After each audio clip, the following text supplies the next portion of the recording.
السؤال الثاني سيدي، هل تصح قولة من يقول إن أهل السنة اليوم هم إما أشاعرة وإما ماتريدية؟ حجر واسعا وضيق كبيرا.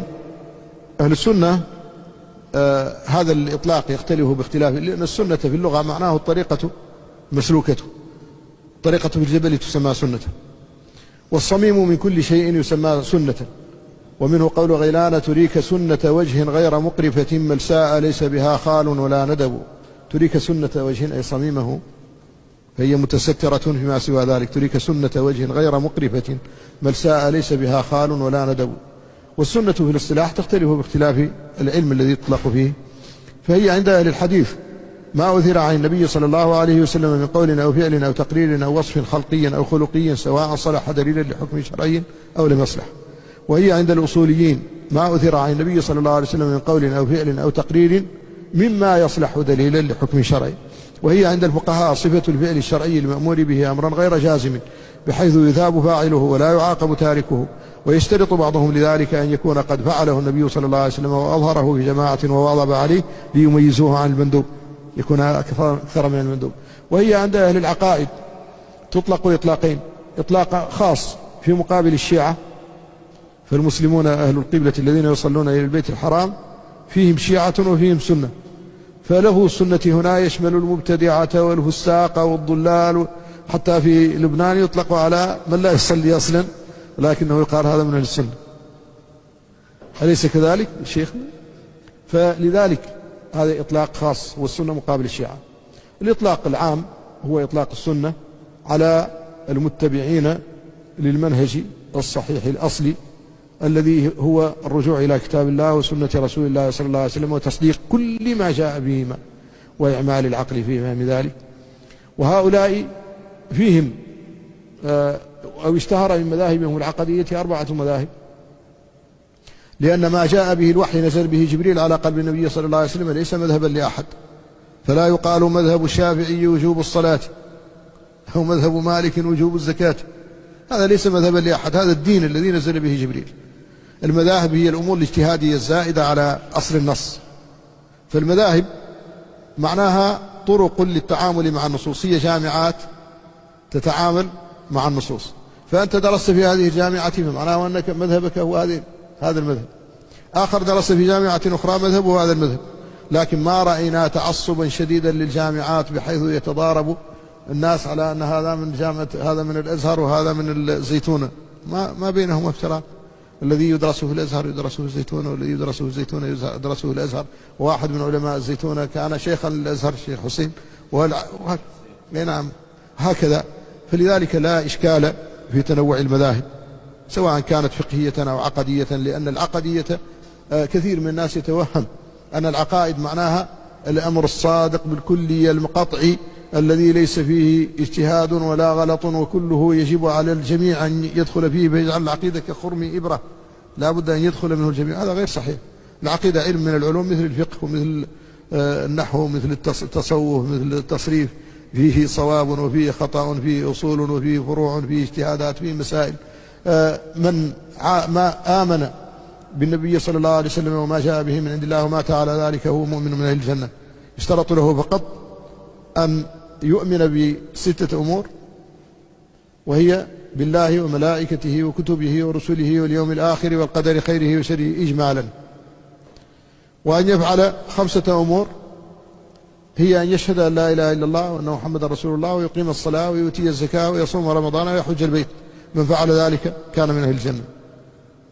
لكن لدينا تخصصات كثيرة، ومنها التخصص العقدي، لأن الله جعل الإنسان مؤلف من 3 عناصر، هي العقل الذي شرفه به على سائر الحيوانات، والبدن الذي هو من تراب، والروح التي هي نفخة غيبية من أمر الله. وعلى أساس هذه العناصر ال3 جاء الدين 3 عناصر: الإيمان خطاب الله للعقل، والإسلام خطابه للبدن، والإحسان خطابه للروح.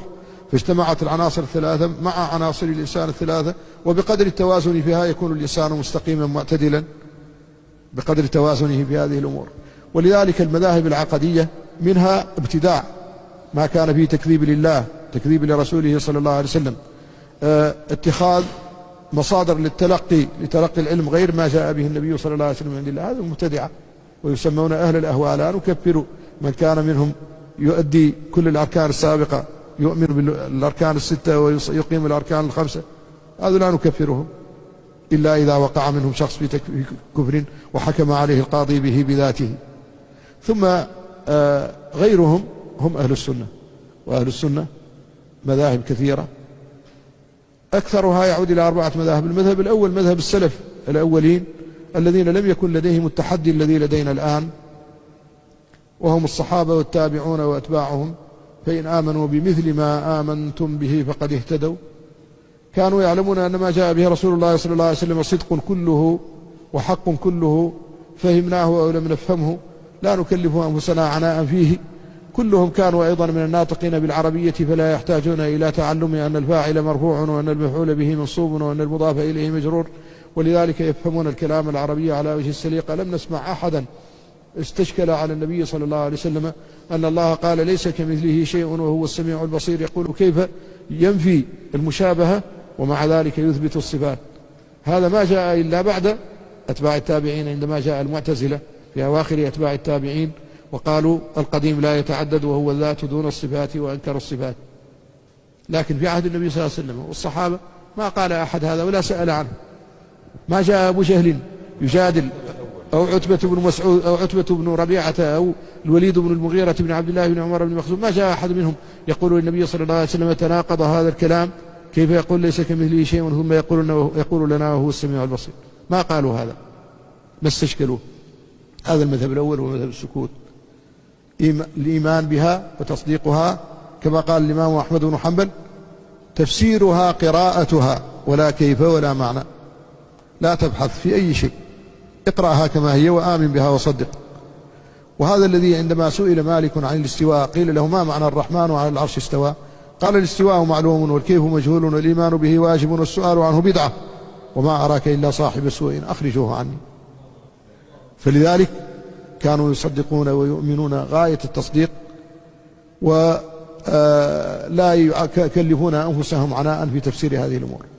لكن بعدهم وقع أهل السنة في مشكل، وهو أن الناس في ذلك الوقت كانوا جميعا أو الأغلبية الساحقة منهم يفهمون القرآن على وجه السليقة لأنهم أهل اللسان العربي، فدخل الناس في دين الله أفواجا، دخل الفرس والترك والروم وأنواع الخلائق والأفارقة في دين الله، والرسول مرسل إليهم جميعا والقرآن منزل إليهم جميعا.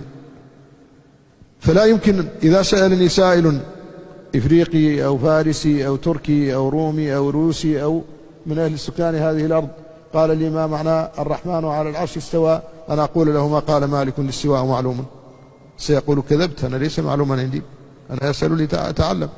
هذا القرآن ليس ألغازا، هذا كلام الله. فلذلك اختلفوا أي أهل السنة اجتهادا لتجدد مشكلة، والاجتهاد هو حل لمشكلة تجددت.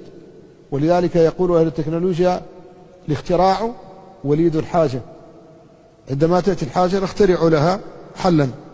فكذلك نحن الآن دخلنا في مشكلة جديدة، كيف نتعامل مع هذه النصوص؟ هذه وجدناها 3 أقسام، النصوص العقدية 3 أقسام. القسم الأول يدرك العقل أنه صفات لله جل جلاله، هذه لا إشكال فيها، هو السميع البصير وهو الغفور الودود ذو العرش المجيد فعال لما يريد، هذه صفات لله. الله لا إله إلا هو الحي القيوم لا تأخذه سنة ولا نوم، هذا كله صفات الله واضحة جدا لا يماري فيها أحد ولا ينكرها. النوع الثاني أفعال لله فعلها الله جل جلاله، مثل خلق السماوات والأرض، إنزال المطر، بعثة الرسل، تقسيم الأرزاق إلى آخره، هذه أفعال فعلها الله جل جلاله. القسم الثالث هو الذي أشكل على الناس، لا يقتضي العقل أنه صفات ولا يقتضي أنه أفعال، وهذا مثل الوجه ويبقى وجه ربك ذو الجلال والإكرام، مثل العين ولتصنع على عيني، مثل اليدين واليمين لما خلقت بيدي، ومثل الجنب في جنب الله، ومثل الشخص كما في حديث الذي عند ابن خزيمة الصحيح وفي إثبات الشخص لله، ومثل الأصابع ومثل القدم والساق، كلها بأحاديث صحيح. فهذه كيف نتعامل معها؟ لا يمكن أن نقول إنها لغز فنهملها، بل لا بد أن يكون لنا حل نقدمه للناس. هذا الحل اختلف فيه أهل السنة. منهم قوم قالوا نجعلها جميعا صفات، فنلحقها بالصفات دون أن نحدد ما هي تلك الصفات، وهذا مذهب الحنابلة. والناس اليوم يسمونه مذهب السلف، وهذا ليس مذهب السلف، ومذهب الحنابلة بالخصوص. يقولون الوجه صفة لله، والعين صفة لله، واليدان صفة لله، والقدم صفة لله، والساق صفة لله، على ما يليق بجلاله، لا نشبهه بخلقه، ولا تقتضي تجسيما ولا تبعيضا جل الله عن ذلك، هي صفات. هذا اجتهاد منهم اجتهدوا فيه. جاء أبو الحسن علي بن إسماعيل الأشعري وهو من أئمة الشافعية، وأتى باجتهاد جديد. هذا الاجتهاد قال هذه الصفات، هذه اللي أقصد النصوص، نحملها على ما يشبهها ويقترب منها مما هو معقول، لأن الصحابة فعلوا. فأم سلمة وعبد الله بن عباس رضي الله عنهما ثبت عنهما أنهما لما سئل عن المعية العامة أولاها بالعلم والإحاطة. المعية العامة جاءت في آيتين من كتاب الله في سورتين متواليتين، في سورة الحديد وسورة المجادلة. وهو معكم أينما كنتم ما يكون من نجوى ثلاثة إلا هو رابعهم ولا خمسة إلا هو سادسهم ولا أدنى من ذلك ولا أكثر إلا هو معهم. هذه المعية العامة. أما المعية الخاصة فمعناها النصرة والتمكين، ولا إشكال فيها. إن الله مع المحسنين، إن الله مع الصابرين، إنني معكما أسمع وأرى، لا تخف إن الله معنا. هذه المعية الخاصة معناها النصرة والتمكين، لا إشكال فيها. لكن المعية العامة هي التي استشكلها الناس، فأولها الصحابة أم سلمة وعبد الله بن عباس أولها بأن معناها العلم والإحاطة. قال أبو الحسن ما الفرق بين هذه وبين غيرها مما أشكله؟ كل من عند ربنا، فنحن أعطانا الله عقولا أن نؤول الوجه أنه الذات، وأن العين البصر، وأن اليد القوة، وهكذا. هذا أيضا اجتهاد. جاء أبو منصور الماتريدي وهو أيضا من أئمة أهل السنة من الحنفية، ورأى اجتهادا آخر، حلا آخر، وهذا الحل أيضا يشترك فيه مع أبي الحسن في قول له، وهو مذهب التفويض مثلا. مذهب التفويض ومذهب التأويل كلاهما مشترك بين الأشاعرة والماتريدية، لكن اختلفوا في 24 مسألة من ذلك. قال بدل أن تحيل الإنسان إلى علمك أحله إلى علم الله، إلى علمه هو أحله إلى علم الله. بدل أن تقول له الاستواء معلوم، قل له الله أعلم بمراده به. فأنت بدل أن تحيله إلى علمه هو أو علمك، أنت أحله إلى علم الله وتنحل المشكلة. وهذا يسمى التفويض، لأنه فيه إقرار بأن هذا حق، الرحمن على العرش استوى، آمنا بذلك، هذا صدق لا ريب فيه ولا شك، قطعا ليس فيه نقص ولا ما يؤدي تجسيما ولا ما يؤدي تحيزا. فالله جل جلاله كان قبل أن يخلق العرش وهو على ما عليه كان، لا يحدث له الخلائق أي صفة، هو على ما عليه كان سبحانه وتعالى. يعني المفوض ناجي يا مولانا؟ كلهم إن شاء الله ناجون، كلهم اجتهادات ناجي إن شاء الله، والحنبلي ناجي والسلفي ناجي، كلهم ناجون، هؤلاء كلهم من أهل السنة. لكن هنا تنبيه فقط إلى كلمة الشيخ، هي أن بعض الناس يرى أن المسلمين جميعا المصلين فيهم فرقة واحدة ناجية والبقية هالكون. والواقع يقول لك من الفرقة الناجية؟ يقول لك نحن الفرقة الناجية أهل السنة والجماعة. الفرقة الناجية غير موجودة، الفرقة أصلا غير موجودة يوم القيامة. يوم القيامة ما فيه إلا فرد، ليس فيه فرق ولا مذاهب ولا دول ولا جنسيات، وكلهم آتيه يوم القيامة فردا. يوم تأتي كل نفس تجادل عن نفسها وتوفى كل نفس ما عملت وهم لا يظلمون. يوم القيامة لا يأتي فيه قريب يغني، لا حميم يغني عن حميم. يوم يفر المرء من أخيه وأمه وأبيه وصاحبته وبنيه لكل امرئ منهم يومئذ شأن يغنيه. وفي قراءة ابن محيصن المكي، وهي من القراءات 14 زائدة على 10، لكل امرئ منهم يومئذ شأن يعنيه ومختص به.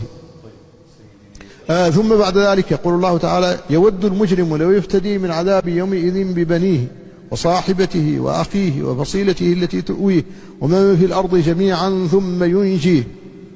فلا يمكن أن تنجو فرقة بكاملها، ولا يمكن أن نحكم على فرقة بكاملها بالكفر أو بالضلال جميعا.